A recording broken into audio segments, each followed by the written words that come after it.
অবশেষে হেফাজতে থাকা 15 সেনা কর্মকর্তাকে আন্তর্জাতিক অপরাধ ট্রাইব্যুনালে হাজির করা হয়েছে।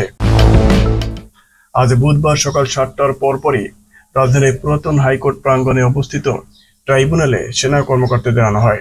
আওয়ামী লীগের দীর্ঘ শাসনামলে সংগঠিত গুম, খুন ও মানবতা বিরোধী অপরাধের 3টি মামলায় তাদের আদালতে হাজির করা হলো। মানবতা বিরোধী অপরাধের পৃথক 3টি মামলায় সাবেক বর্তমান 25 সেনা কর্মকর্তা সহ মোট 32 জন আসামি। তাদের মধ্যে 15 সেনা কর্মকর্তা সেনা হেফাজতে আছেন। আজ বুধবার সকাল 7:15টার দিকে কড়া নিরাপত্তার মধ্যে দিয়ে বাংলাদেশ জেল প্রিজন ভ্যানের গাড়িতে সেনা কর্মকর্তাদের আনা হলো। তারা সবাই সাধারণ পোশাকে আছেন। ট্রাইব্যুনাল 1-এর চেয়ারম্যান বিচারপতি মোহাম্মদ গোলাম মুর্তজা মজুমদারের নেতৃত্বাধীন বিচারিক প্যানেল আজ আনুষ্ঠানিক অভিযোগের উপর শুনানি হওয়ার কথা রয়েছে।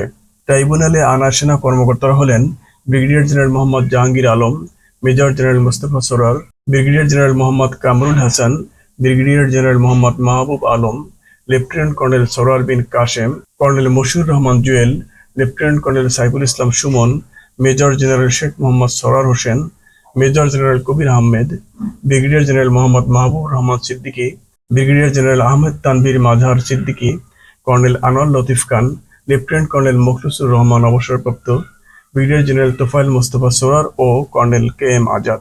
আওয়ামী লীগের দীর্ঘ শাসনামলে টিএফআই জেএসআই সেলে গুম, খুন ও জুলাই-আগস্টে সংঘটিত মানবতা বিরোধী অপরাধের পৃথক 3টি মামলায় সাবেক ও বর্তমান 25 সেনা কর্মকর্তা সহ 32 জন আসামিকে আন্তর্জাতিক অপরাধ ট্রাইব্যুনালে হাজিরের দিন ধার্য ছিল আজ। একই সঙ্গে তাদের বিরুদ্ধে দাখিলকৃত আনুষ্ঠানিক অভিযোগের উপর শুনানি হওয়ার কথা রয়েছে।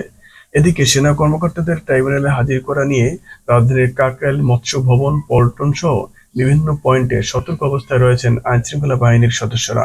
ভোর থেকেই নিরাপত্তা জোরদার করা হয়েছে ট্রাইব্যুনাল সহ হাইকোর্ট মাজার গেট এলাকায়। এখানে পুলিশ, র্যাবের পাশাপাশি বিজিবি, সেনাবাহিনীর সদস্যদেরও দেখা গেছে। সব মিলিয়ে বাড়ানো হয়েছে ব্যাপক নিরাপত্তা।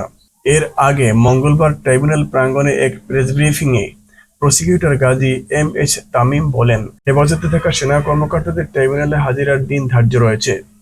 তবে না এলে তাদের হাজির হতে 2টি সংবাদপত্রে বিজ্ঞপ্তি প্রকাশ করা হবে। আর যদি হাজির হন এবং ট্রাইব্যুনাল জেল হাজতে পাঠানোর আদেশ দেন, তাহলে কোন কারাগারে থাকবেন তা সিদ্ধান্ত নেবে স্বরাষ্ট্র মন্ত্রণালয়ের অধীনে কারা কর্তৃপক্ষ।